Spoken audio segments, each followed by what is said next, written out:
All right, welcome to the Hall of Fame Fatherhood podcast. I'm your host, Steve Mistovich, and today I'm joined by Eddy.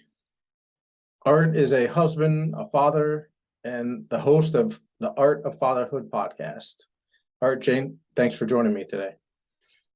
Yeah, man. Thanks for having me. I always thought, being in the Hall of Fame for sports wise as a kid, but hey, being on this show is called Hall of Fame Fatherhood. I love it. Awesome, awesome.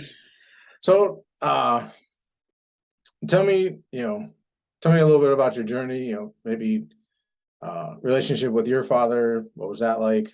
Uh, and your life as a father, and what's led you to the Art of Fatherhood podcast. Yeah, man. Cool. Thanks for, again, having me. So, yeah, I am the youngest of three. I was the only boy, but had a really good relationship with both my parents. My dad and I geeked out over, Marvel stuff and action movies, and we go on. I remember when we were supposed to like go to college, like visiting college when I was in high school. I said like, I think I'm gonna go to UNH, like University of Hampshire. My mind was made up. Started to have this day like, let's go comic book hunting. He's like, all right, cool. So it was like, we my family is originally from Buffalo, and it's a big, sports town, especially hockey and football. I'm not a Bills fan. I'm a Niners fan. Don't really need to get into that unless you want to talk about it. But Yeah, I was gonna say, how my did that happen? so all my family was born in Buffalo. I was born in South Bend, Indiana, Okay. right around the time Joe Montana was playing for the Irish, right? And so we lived apparently we don't live there for like maybe a year or so, but we lived like a few blocks down from Notre Dame, and my dad would always say like he'd hear the music, the marching band, all that stuff during like when he was mowing the lawn, and he liked Joe Montana, so he followed his career, and he became an Irish fan. I became an Irish fan, so that's how that kind of worked out. But he Awesome. and I have a good relationship. You know, it got a little bit different when my mom passed away, not in a bad or a good way, but just it was just like I think my mom was the glue that had everybody together and all that. And when she passed away due to cancer back in 2012, like it was tough on all of us. But I'm always checking in my dad, and I think you can attest to this because you have kids. I know you have two boys. But like you're always taking care of your kids, but now you're also taking care of your parents, right? So you're Yeah, you're you're working that dynamic. And so yeah. I had no idea that I was gonna like be in this fatherhood parenting space. I always wanted to be a running back in the NFL, an astronaut, or a comedian on set, like a character on Saturday Night Live, like just an actor on Saturday Night Live. Okay. But as things would have it, I was in radio at the time when my youngest was born, and my wife and I were like, we don't want to do daycare. What should we do? And her job was more stable, so I became the stay-at-home dad. And then I started running for a few sites and all that other stuff. Once I got everything down pat with my daughters, and started the podcast up and a few parenting sites, and then back in 2019 started the Art of Fatherhood podcast with connecting with great dads like yourself and just kind of seeing I think we're in this space where like, oh yeah, rah rah fatherhood, but it's I think the globally people are like, yeah, moms know what's up, but dads kind of know what's up. So that's one of the reasons why I do that. And being a stay-at-home dad, or an at-home dad, like it's a great way to connect with your kids. And if you can do it, I highly suggest that. Not It's not for everybody, I get it, but the relationship I have not only with my wife but with my daughters is fantastic. My daughters and I now geek over Marvel and Star Wars stuff. Hmm. They talk about what they're into. We share like our musical interests and stuff like that. So it's a great time, and it's I'm learning a lot from them. Is hopefully they're learning a lot from me. Awesome. Thanks for sharing all that. How Yeah. I'm curious, like what's one major lesson that you learned from your father? I would say one of the biggest things is it's almost like if anybody's a fan of the NFL, like Tom Coughlin, like if you're on time, you're late, right? So I'm notorious for Yeah. like getting somewhere five. I mean, with Zoom, I was like when you invited me here, I'm like 2:55. Should I hit? And like nah, because people like nowadays people are like so like zoomed out and they don't want like video interaction because of the pandemic. So I'm like, I'm not gonna be that guy, but I'll like usually like I'd love to like click on at 2:50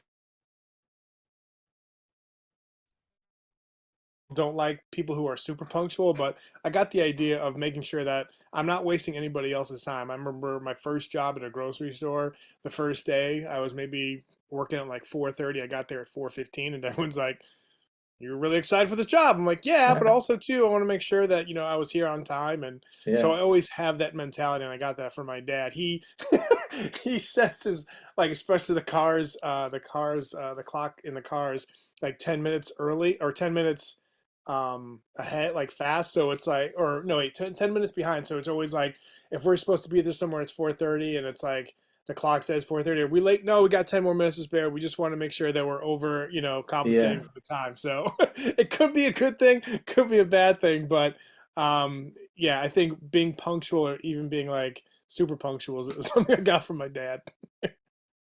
Have you passed that on to your kids? My oldest definitely follows my traits in that. My youngest is kind of like my wife, like, oh, we'll get there when we like. They're not showing up late, but they don't have that idea of like, you gotta show up 10 minutes before, Yeah, So my oldest is like that, but my youngest is like, whatever.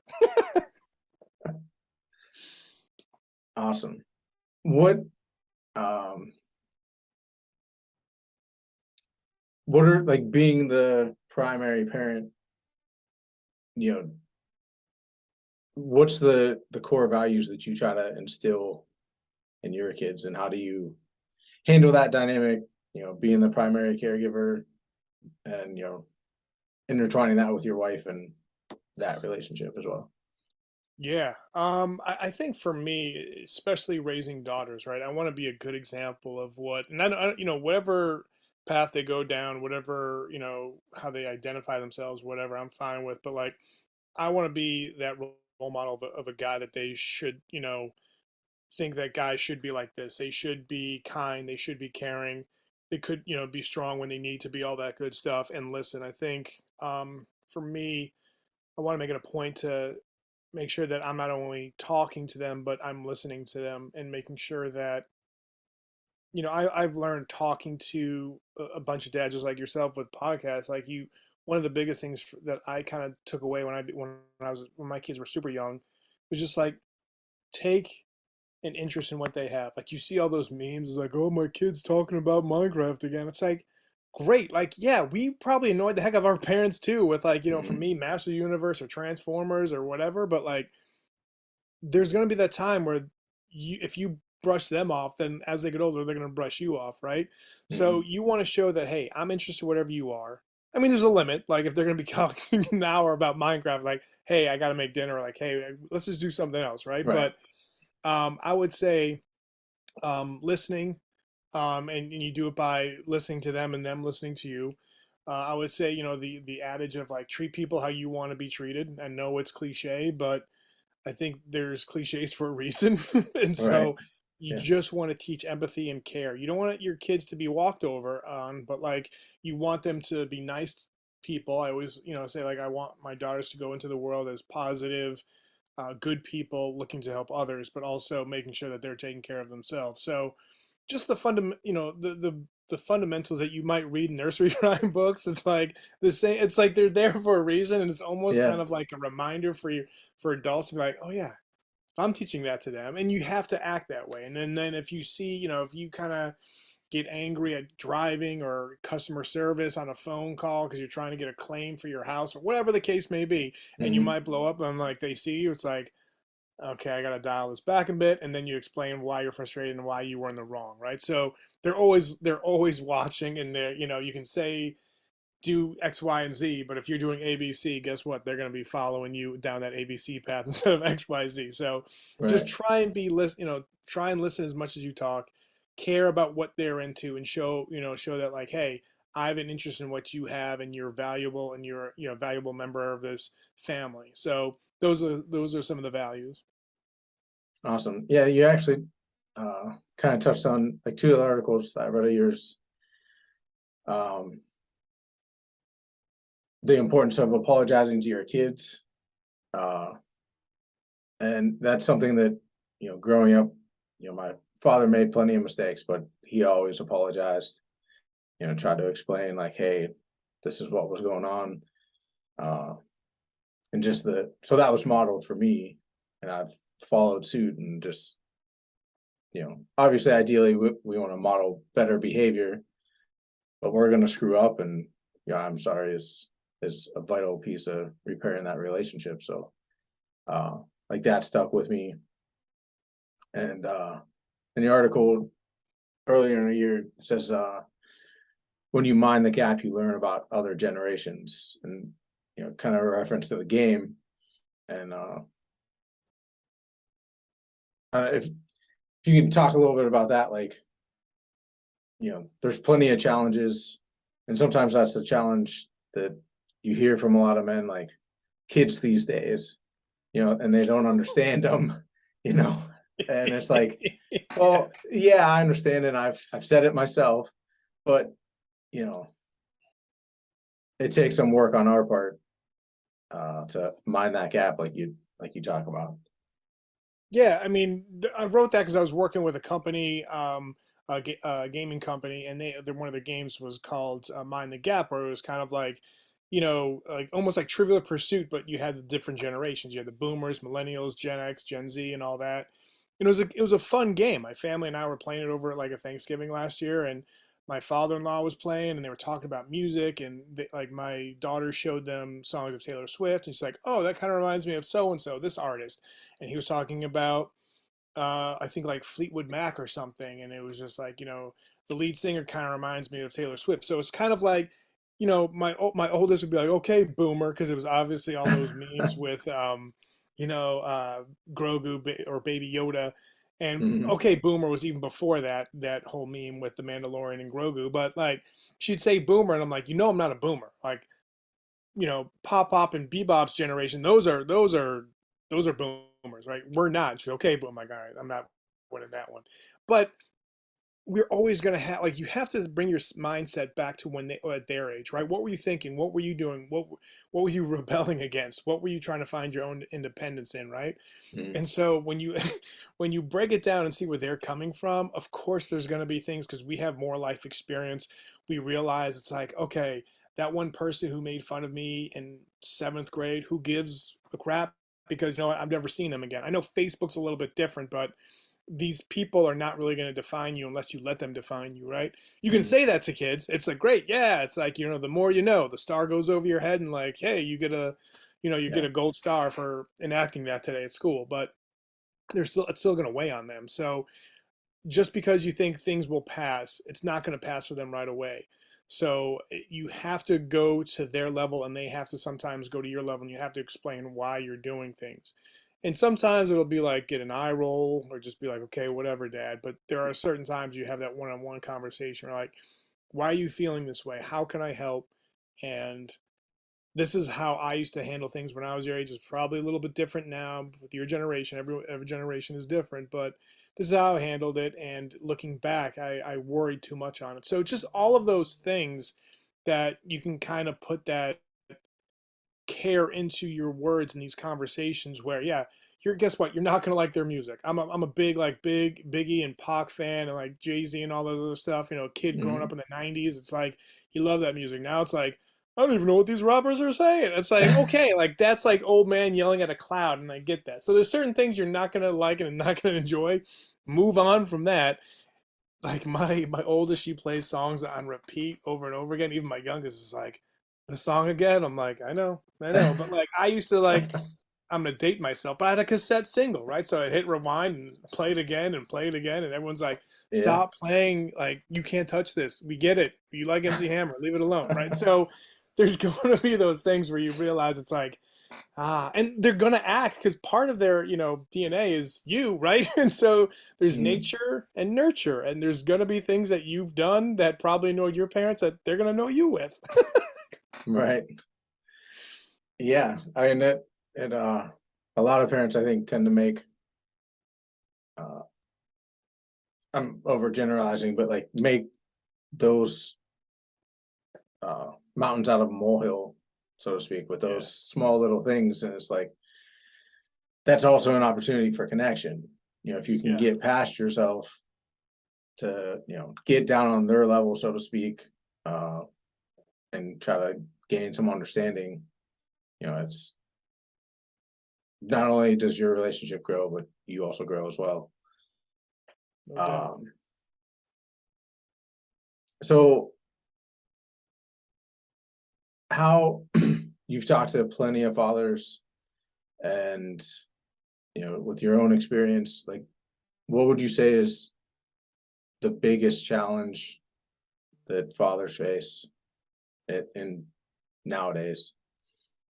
Yeah. And this is gonna sound like a cop out answer or just like an easy answer, but I have to say like social media and just technology. Technology, like you need to have your kids embrace technology because probably when they grow up, their generation is going to be not all tech jobs, but there's going to be some stuff that there's like, labor jobs, labor intensive. You get that. You're going to have that. But don't shy away from stuff. But also, like, there's a certain age where my oldest was waiting to get a phone, and my youngest, like, can I get a phone? Like, no, you're not at the age where where mom and dad think you should have a phone yet. My kids aren't going to have social media until probably they turn 18, just because I'm like, you don't need all this negativity, and you're not even people, not even, I'm not even talking about the sketchy people or people who are trying to hook up with, like, adults trying to hook up with kids. I'm not even Right. talking about that. I'm just talking about, oh, so and so went to the movies with so and so, they didn't invite me, what did I do wrong? Like, see, like when I was a kid, I'd go to the movies with my friend Brian, and then like next week I probably hang out with my buddy Stump and be like, hey, we're going to see a movie, but like we wouldn't be like, I don't know, we wouldn't be taking selfies, be like, we're at the theater. But like, Right. I think nowadays there's all of these things where we don't enjoy our life because we're looking at everybody else's and being like, why can't Mhm. I have that? Even though like you went to the movies last week with your friends, so they're going to see a movie, and it's like, why don't they invite me? Well, and that's, I think, one of the challenging things, because and with that technology and with stuff like, kind of going back to communication, if you don't, if I think this generation, like our parenting generation, needs to be, I don't know how you feel about this, but we need to be more open and having conversations about all the topics that my parents didn't even touch with me, because Yeah. there wasn't, fat like porn sites. There wasn't, people could tell you like, this is how you make drugs, or this is like, there wasn't all these how-to videos of like how you can do things, or like, hey, Right. how do you sneak past, certain apps so your parents don't see them or whatever on your phone. It's like all of these things, like, yeah, we might have broke curfew, might have done this and that, but that's another aspect of like, okay, your kids are out, they do something stupid, someone's recording it, guess what, that's going to live forever now, because Mhm. heck, I wonder what I would have done if people were recording me and I was doing something stupid in my, middle school, teenage, college years, and everyone's like, dude, look at what Art did, right? Yeah. So they have that, and you can tell it to their, you're blue in the face, like, just watch your surroundings, keep your head on a swivel, kind of using a sports analogy, like, just know your surroundings, look where you're going. And I mean, I worked with this one company that dealt with like pepper spray and personal protection, and they said like, people, and this is something I kind of want to share with your audience if they haven't thought about this. Your kids get, whether they're a boy or a girl, right? Getting out of a job at the mall or the store or whatever, right? Mhm. They're leaving. Their head is in the phone while they're walking to their car. Yeah. Who knows what people are like? If people are scouting them out, searching like, oh, so and so comes out at this time on a Thursday, not even paying attention. Like, you got to know your surroundings, and you tell your like, of course their natural inclination, like, who texted me while I was at work? What's going on? Let me check. Whatever. Right. What the latest news What did I is. miss? So yeah, so all of those things, and you're just kind of oblivious, and things can happen, because back in the day, like, I just have my keys, getting ready, like, get in my car and go. But now Mhm. everyone's like has their head down, and you're like, you have no idea. So though, like, there is pros and cons with everything, but I think technology and the way it's used and the way people feel like they need to be part of it, I think is kind of the toughest part of us, our generation, raising our kids' generation. No, and great points there, and I agree 100%. How, uh, I two more questions. I know, we're running short on time. I want to keep things short.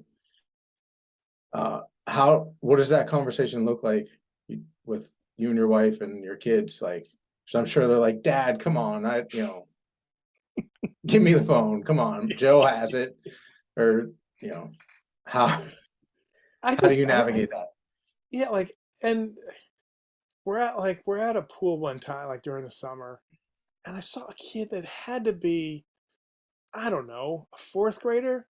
She and her friends are like taking selfies at the pool. I was just like, what is going on?